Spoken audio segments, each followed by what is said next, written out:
bienvenidos a una nueva entrega de Entre Líneas. Hoy seguimos nuestro hilo BRICS, el bloque geopolítico que, como bien lo dijo hace 10 años un analista de Goldman Sachs, sería un ladrillazo. Y sumemos por aquí, un ladrillazo que rompería las vitrinas de mentira y confort del 1% occidental. Hoy nos quedamos en la I que conforma su sigla, India. Un país del que convenientemente para los intereses occidentales solo recibimos noticias sobre condiciones de insalubridad con las que no querríamos entrar en contacto los de acá, desastres naturales, polémicas sobre la tergiversación del rol y el tratamiento de la mujer, y aquí destacamos que ya sabemos que de eso se sirven ampliamente las cadenas de comunicación propias del establishment demócratas como la CNN para presentar algo excepcional y particular en un contexto cultural e intentar tirar de un hilo suelto para deshilachar la imagen de países con economías y culturas sólidas a las que no tenemos acceso. Ya sabemos, y si no conviene saberlo, que es parte de la cotidianidad de la guerra que un bando apunte a lo que considera el punto débil del enemigo, sobre todo si de formas honorables, legales y frontales no pueden derribarle. El error aquí, y ya lo verán en el desarrollo de este programa, es no identificar bien ese punto débil o bien proyectar en el enemigo lo que a nosotros nos detona inseguridad. Porque al enemigo no se le mueve ni un pelo y quedan demasiado expuestas las costuras de la estrategia. Esto del acoso, la violación grupal y diversas formas de violencia contra la mujer no es una práctica india, no es un punto débil de esa nación. Y muchos otros países desde donde se redactan las editoriales que condenan a India, como por ejemplo España, sí adolecen de ese mal. Si no se recuerda, pues para eso estamos aquí. Aún tenemos presente la actuación de la manada, con el debido respeto y justicia que se merecen las mujeres violentadas y ultrajadas. Esto lo traemos a colación por si a alguien le conviene que se olviden las terribles cosas que pasan en el llamado primer mundo, mientras este hace fiesta maltratando mediáticamente la cultura y el credo de otros países en vez de informar. Sobre India, en medio de esta guerra de desinformación, también recibimos el bombardeo vía redes sociales de presuntas explicaciones filosóficas y religiosas politeístas transmitidas de forma hermética o anal para que nos sea más fácil rechazarlas y sucumbir ante la pereza mental, o también ante corrientes religiosas evangélicas que están muy en boga y cobrando cada vez más fuerza política por acá.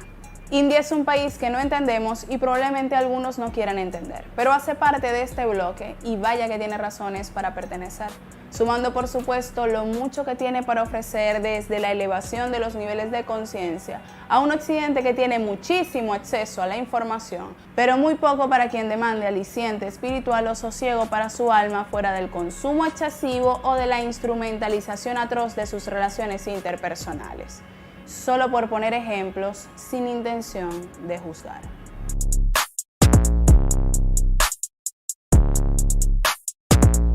Volviendo a la polémica sobre el trato a la mujer en India, para hacer un inciso sobre esto, citaremos la forma en la que es relatada la vida de las mujeres desde las Naciones Unidas, solo por revisar una institución seria, aunque serio no sea sinónimo de imparcial. Según las Naciones Unidas, la mujer en India es relegada en la educación, la nutrición y la sanidad. 3 ámbitos en los que se priorizan las necesidades de sus hermanos varones, mientras en cambio ellas permanecen en la casa al cuidado de los hermanos menores. La mujer ocupa, por lo tanto, un rol secundario tanto en la familia como en la sociedad, ya que son los hombres los que pueden estudiar, los que pueden tener y atender un negocio. Son los que en conclusión tienen oportunidades. Ahora aterricemos en algo que también hace parte de la realidad. Esto no es una práctica estatal y también obedece más que a un asunto de género, a una desigualdad de clases, un mal endémico en todas las sociedades, evidenciándose de forma distinta en cada lugar. La Constitución india promulga la no discriminación de género, garantiza los mismos derechos a hombres y a mujeres, incluyendo un salario igualitario, e incluso protege a la mujer contra la violencia machista, con una ley aprobada en 2005, algo de lo que distan muchos gobiernos y países occidentales que se vanaglorian de libres o progresistas en la actualidad. Las mujeres indias no están ausentes de la toma de decisiones en el ámbito político del país. En India, muchas mujeres están ejerciendo profesiones que les permiten acceder al poder. Ejemplos: Pratibha Devi Singh Patil, quien fue la primera presidenta de India de 2007 al 2012. Otro ejemplo, Sushma Swaraj, quien ocupa desde 2014 el cargo de ministra de Asuntos Exteriores en el gobierno de Narendra Modi. Otro ejemplo, Nirmala Sitharaman, quien es nada más y nada menos que la ministra de Defensa de la India. Y para cerrar este listado tenemos a la actual presidenta de origen humilde y tribal, Draupadi Murmu.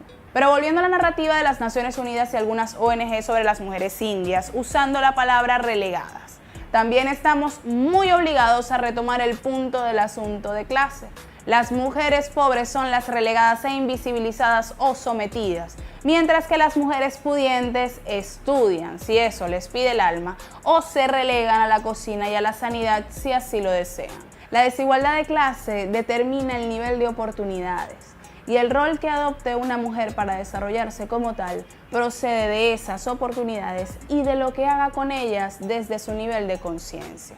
Una mujer por serlo no es feminista, ni mucho menos, y aquí en Occidente lo sabemos. Otro tema vinculado al trato de la mujer en India es el matrimonio infantil, y esto nos escandaliza y con razón. Es otro flagelo derivado en trauma transgeneracional por el que se mira con alergia y se condena a la sociedad india e hindú.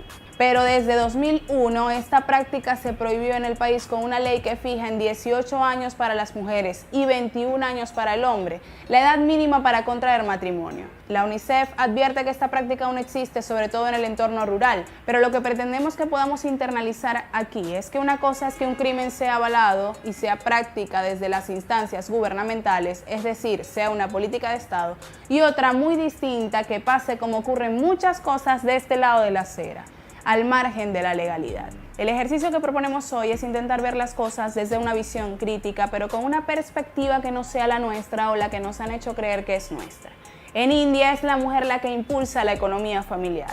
Y si me permiten un disclaimer, si son ellas las encargadas de la educación, de la nutrición y de la sanidad, no veo por qué subestimarlas, si en sus manos está lo útil e imperecedero, lo que hace digna o indigna la existencia de una comunidad y de la humanidad. Por otra parte, el peso de las tradiciones es aún patente en India y va más allá de la celebración del Día de la Independencia. Por ello, aún alrededor del 80% de los matrimonios son concertados por las familias de la pareja y la esposa pasa a ser considerada como una figura dependiente de la familia de su marido. Pero hoy, desde las instituciones, se intenta erradicar esa tendencia con medidas como la ley de prohibición de la dote, en la que se considera este proceder como una ofensa y una muestra de sometimiento a la mujer. Quisiera aprovechar para apuntarles algo que poco o casi nunca se dice y a lo que llegamos gracias a un estudio particular de filosofías de la India.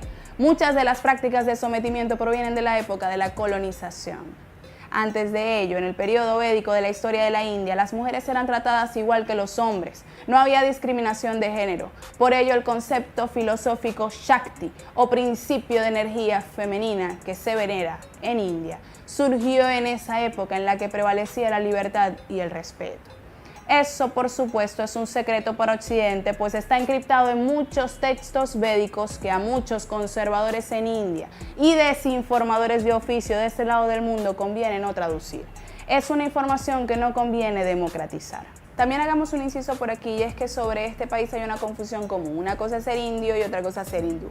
Una cosa es el gentilicio que determina el origen geográfico o étnico y otra muy distinta a la religión. Y aquí quisiera dejarles una pregunta abierta que bien la pueden responder en el área de comentarios. Si nosotros escribimos la bandera de la libertad, ¿acaso eso no implica que cada quien tiene derecho a profesar la religión que desee con todo lo que eso conlleve? Ser libre no pasa por respetar la libertad de pensamiento, de credo y de sentimiento de los demás. Les dejo eso por allí. Para ir cerrando este punto sobre la mujer, me gustaría dejar claro algunos puntos sobre la polémica más reciente en ese país, en ese ámbito. En este año, en el estado indio de Manipur, un grupo de hombres agredieron sexualmente y obligaron a caminar desnudas a 2 mujeres. La policía afirmó que abrió una investigación por violación en grupo y que un hombre fue arrestado. Las autoridades del país aseguraron que la agresión ocurrió el 4 de mayo pasado, pero el caso se dio a conocer mucho después por un video del hecho que circuló por redes sociales. El primer ministro de la India, Narendra Modi, se pronunció al respecto en la sesión de la Cámara Alta del Parlamento de Delhi, luego de que parlamentarios de la oposición quisieron discutir el hecho. Modi, quien es el responsable del cumplimiento de funciones y poderes conferidos al presidente según los términos de la Constitución de la India, y además es el líder del partido mayoritario en las dos cámaras del Parlamento de ese país, aseguró que el peso de la ley caerá con todas sus fuerzas y que lo que pasó con las mujeres de Manipur no podrá perdonarse nunca. Cerrado ese tema, ahora sí podemos avanzar en otros puntos de análisis que hoy nos ocupan. Como mujer yo no podía dejar de tocar esos temas y hacer la salvedad. Y como comunicadora, antes de meternos de cabeza en cómo la India piensa, en cómo India hace las cosas en términos de política exterior, en cómo se relaciona con otros países BRICS y cómo eso impacta al resto del mundo, pues les quiero agradecer por valorar nuestro trabajo, por valorar nuestros datos y la forma en la que presentamos la información para ustedes. Entre Líneas es apenas uno de los espacios de este canal de información y formación política que es laiguana.tv. Una apuesta por acompañarnos entre tanto bombardeo de armas de racismo, de uranio empobrecido y de desinformación por todos lados. Los invito entonces a suscribirse a nuestro canal, a regalarnos un like si les gusta este programa y por supuesto a compartir con nosotros sus respuestas a las interrogantes que les dejamos abiertas. Laiguana.tv. La verdad hecha tendencia.